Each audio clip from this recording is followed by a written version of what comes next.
Hey everyone, Andrew back again and welcome to another video, and I am back with another horror movie update. But before we get into that though, I'm wanting to clear something up with you guys. Well, not really clear something up, but a lot of you guys have been pronouncing my name wrong, so I'm here to tell you how to pronounce it. Rather than make a separate video, I thought I'd just let everyone know now. Now, no fault of anyone, because I know it's kind of a difficult one to pronounce if you haven't heard it before, and I don't normally say it in my videos anyway, but a lot of people call me Andrew Bellina, which is wrong. It is Andrew Ballina. So yeah, I just wanted to let you guys know that. So not Andrew Bellina, Andrew Ballina. So yeah. Anyway, with that being said, let's get on with this update. Okay, so first up, the one and only DVD is 100 Tears, and it's been quite a number of years since I've seen this one, but I remember really enjoying it, and I finally got around to picking up an official copy because I only had a burnt DVD that I got sent from a fellow YouTuber actually many years ago, and this is the extended director's cut, which I've never actually seen before, so that's pretty cool. I'm really looking forward to rewatching this one because, as I said, I can remember enjoying this one quite a bit, and I would definitely recommend it if you are a fan of clown-themed horror or clown slashers in particular. This one is really good. I'm going to hold off watching it because hopefully at some point as part of the Horror Man's Slasher Challenge I'm able to review this one, so I'm going to save rewatching it until then. But yeah, 100 Tears, glad to finally own an official copy, and this is a really good slasher. Okay, so now we'll move on to the Blu-rays, and first up for the Blues, we have an Umbrella Entertainment release. This one just came out. It's Death Warmed Up. I'm not really too sure how many of you have heard of this one. This was a first time watch for me, and I only found out about this movie recently after discovering Umbrella were going to release this one. It's a early New Zealand horror movie from the early 80s, and yeah, as I said, I'd never heard of it before, so this was a first time watch for me. This wasn't too bad. I wouldn't say it's anything great, but it was pretty decent for what it was. It was kind of weird though. It centered around a scientist doctor who would do experiments on people's brains, like he would cut open their brain and insert something inside that would turn them into maniac killers. And it was basically like a revenge story because at the beginning of the movie he injected something into a young teenager who basically got hypnotized to killing his parents, and then he spent some time in a mental hospital, and then he escaped and he made his way back to the island to seek his revenge on this doctor. So that's pretty much the storyline behind this one. As I said, I did like it, nothing amazing, and it was a little weird, but I do definitely recommend it, especially if you are a fan of New Zealand horror. There were some good gore effects in this one, I will say that, but nowhere near as good as Bad Taste or Dead Alive or anything like that, so don't go in expecting something similar to that. But yeah, it was pretty good.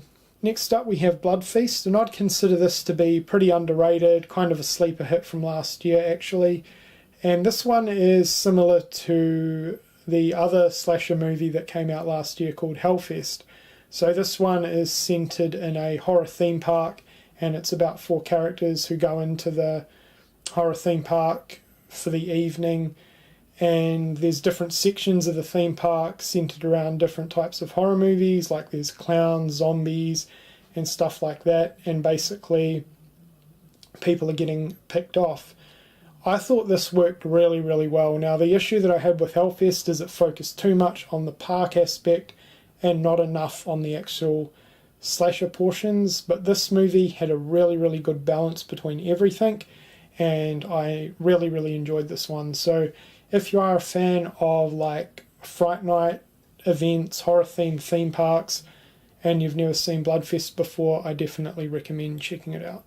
Next up we have The Guest. Now I'm not really too sure if you'd classify this as a full-on horror film, but I've been wanting to see this movie for the past couple of years now, and it's not the easiest Blu-ray to find over here in Australia. I'm not too sure if it's out of print, but I've never really seen it at all anywhere, and it's really, really expensive normally on eBay.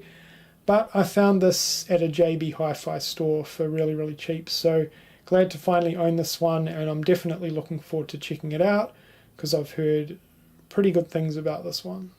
Next up we have The First Purge, and I've been wanting this for quite a while now. I'm kind of late to the party on this one. I didn't see it in theatres, and I still haven't seen this particular copy yet. I'm definitely going to get around to it soon though.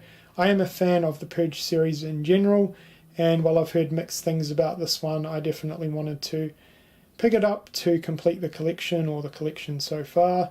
So that's The First Purge. Next up we have Happy Death Day. This is another one that I am yet to see. This has been out for quite a while and I've heard mixed things on it, but most recently a lot of my friends here on YouTube have been talking about this movie in quite a positive light. So I definitely wanted to check this one out. I think the premise sounds pretty cool. So yeah, we'll give it a go sometime and we'll see what I think.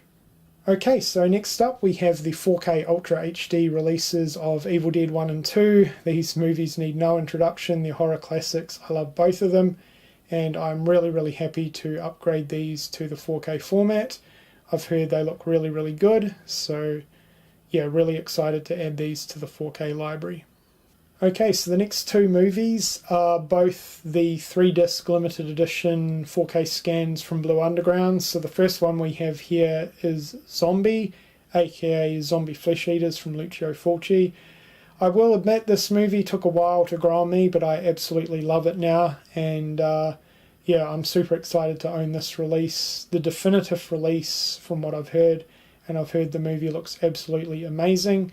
This was kind of expensive, but I definitely had to pick it up. I got cover B, I think. It's the lenticular slipcover with the infamous splinter through the eyeball scene, which looks really, really cool.